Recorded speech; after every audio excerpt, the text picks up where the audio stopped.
We're now going to take a look at the development of mosque architecture.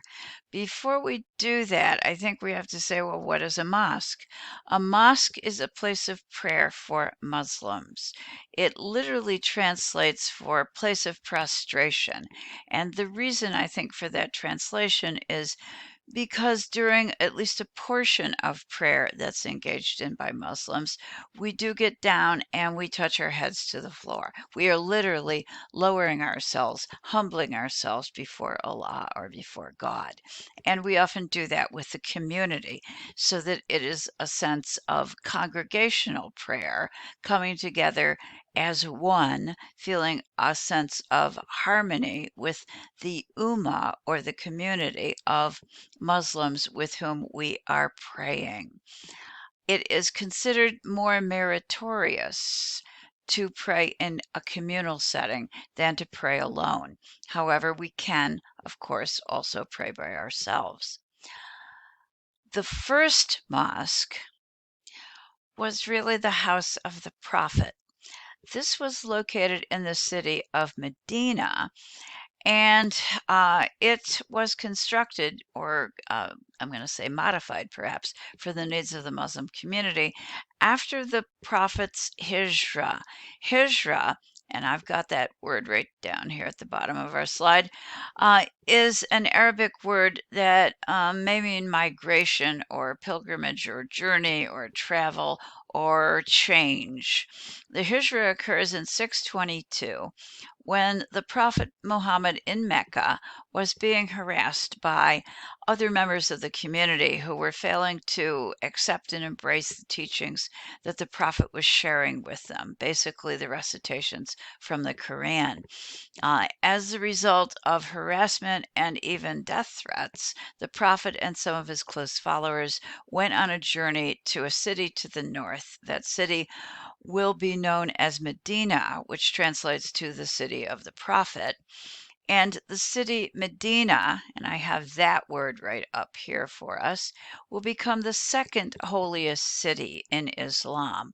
It will be there that the Prophet will, for the first time ever really, begin to build a base of followers in a very public way. So it's the beginnings of a sense of a true community within Islam.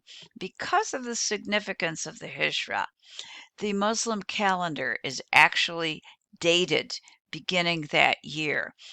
In our Western calendar terms, it took place in the year 622. For Muslims, however, it is the very beginning of the calendar count, and that is the reason in part why the Islamic calendar and the Western calendar do not coincide. Okay, right now what we have on the screen is a diagram, two diagrams. One is the ground plan and another is a schematic showing what the home of the Prophet might in fact have looked like. I'm sorry I can't show you the real house because it has long ago been taken down. It is now under the foundation of the great mosque that is located in Medina, again, the second holiest site within Islam. The diagram that we're looking at is figure 2.4. You have one of these or something very close to in our textbook. And from seeing what existed in what we believe from descriptions, the house of the Prophet, we can get the base foundation for some of the most important parts of the mosque. One of these would be the courtyard or shan. And I'm going to use the diagram on our right. In this region right here, this is the courtyard or the shan. And this is an area where people can enter, and we have a main doorway right here. We enter, and as we enter into spiritual space. So we leave behind the world of what is secular, and we enter a zone that is protected, quiet, secure, and spiritual. So the walls themselves help to define that division or that separation. So the courtyard is essentially the entranceway to the prayer area. Now, back in the day of the Prophet, the prayer hall itself was small enough that people probably also prayed in the courtyard, but it remains a significant part of mosque design, at least for large mosques, to have a courtyard which one can enter. And it's a kind of transitional space, leaving behind the ordinary and entering a sacred area where you can pray to Allah, where you can commune with the divine. In addition to the courtyard, there is a colonnaded a prayer hall. In other words, a space that actually has a roof over it. And of course, that would be pretty important in the Arabian Peninsula, where it can become incredibly hot and the sun can become very intense. This is in our diagram a hypostyle hall. All that means basically, if you can look at all of the columns here supporting the roof, that it is a columned or perhaps a pillared space that gives us an open area where we can engage in prayer. Okay, so far we have two parts for mosque design. One is the courtyard, which is a kind of transitional space. The second is the colonnaded prayer hall, at least in this main type of mosque. And the third most important element that we can take away from the Prophet's house is the Qibla wall. The Qibla wall represents the direction of prayer. Within Islamic practice, when we pray, we traditionally pray in the direction of Mecca. And by now we know that Mecca is a holy city. It's not just the city of the Prophet, but it's also the city where the Kaaba is located. So what we're doing is praying in the direction of the Kaaba, which contains the black stone, which represents the covenant between Muslims and Allah. The Qibla wall would be this back wall right here. So as soon as we enter the main doorway, we're facing the direction of prayer. We have a kind of, I'm going to say invisible, but understood axis as we enter the courtyard.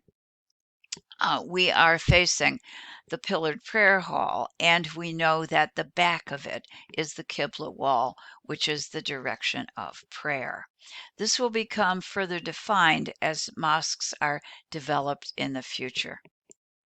The first great mosque that will be built in the city of Damascus in the early 8th century, and it's going to be built under the direction of the Umayyads. That is the first caliphate, the first great empire of Islam.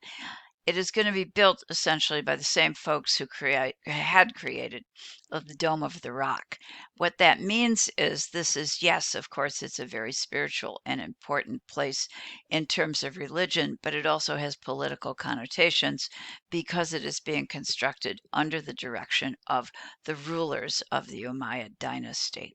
Consequently, it is very large and it is very imposing. It's also a pretty famous mosque. It's the oldest surviving or extant mosque, and it is in use today. It's a very important mosque in the city of Damascus, and it's filled with community actions and activity with people throughout the daytime, not just in the period of prayer, as we'll see when we get to some of the slides that I have for us. Mr. O'Reilly only gives us an interior view, and that is figure 2.5. But I want to show you the whole thing because it will show you how mosque architecture does develop. As we take a look at this, and we can see that this is a stone structure, it's pretty imposing, it's pretty grand. You can also see that it's clearly derived from the house of the Prophet. What we have here would include the Shawn, and that's located right here, which is the courtyard. Now we have fairly formal walls surrounding it, not just the mud brick, which was used in the construction of the Prophet's house. In addition to that, we have an enlarged colonnaded prayer hall. This would be the roof for that. You can see the base of it below. And we can then extrapolate that this back wall would be the Qibla wall. This is a view into the Shawn or courtyard, and what I would like you to see in part is the scale. I have people in the courtyard walking, and by comparison, I think you can say this is a very large, very grand, and imposing structure. It's also a structure that had a hefty price tag, certainly compared to the very simple structure that was the house of the Prophet. It also is fairly clear, just from this one shot, that this is a place where people come. It is a community center as well as a mosque, and that in general applies to any of the larger mosques that will be found in Islamic communities. In other words, a religious structure, but also a structure that helps to solidify community life. And by doing that, it strengthens the religion. This is another set of views which will help us to see one of the additions that's been made since the time at the house of the prophet, and that includes particularly minarets. There are three of these. You can see them extending, two on the corners and one more or less in the center of the frontal wall that helps to form the shan. A minaret is a prayer tower, and it is used to call the faithful to prayer. It functions exactly the way a bell tower would function. So there are similarities in terms of Christian practice and Muslim practice, but we aren't quite sure that that was the origin for the minaret. The house of the prophet had no minarets. What the prophet did was ask his first muezzin, or his first crier, his prayer crier, to get up onto the roof and call to everybody to let them know when it was time to come to prayer. And at that point, I need to remind you that as Muslims, we pray 5 times a day during different times of day. So, particularly before we didn't have clocks and watches, we did need to be reminded of when it was we would come to prayer. Drawing out of that tradition and practice, as mosque architecture is developed, formal minarets or prayer towers are added, are constructed, and the crier or the muezzin would actually climb up those, use a megaphone, and call to the populace. Today, of course, we have mechanical recordings that are sounded throughout the community. So if you live in a Muslim country, you are going to hear the cry of prayer echoing throughout your community and helping to solidify and bind the community together. So, where do these prayer towers come from? Well, in part, they certainly could have been influenced by Christian bell towers, and that's a logical source. But in addition to that, we think some of these might have been borrowed from the Romans. And you might be wondering, well, what were the Romans creating? Well, they were creating lighthouses that resemble, in many ways, the minarets that Muslims add to their early mosque architecture. Lighthouses, of course, signaled people and also protected people.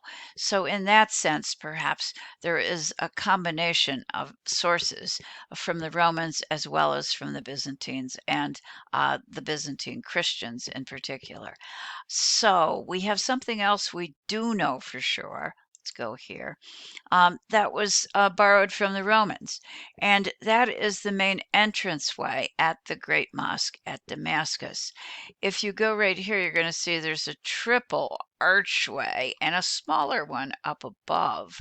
All of that is set inside a structure that has a pediment or a triangle on the top. That triangle, for those of you who know the ancient world, harks back to the Greeks and Romans in their architectural forms, but the triple archway is definitely Roman. It is a triumphal arch. It was used by the Romans as a symbol, essentially, of a formal entrance into a city. Here it's being used as the formal entrance into the mosque.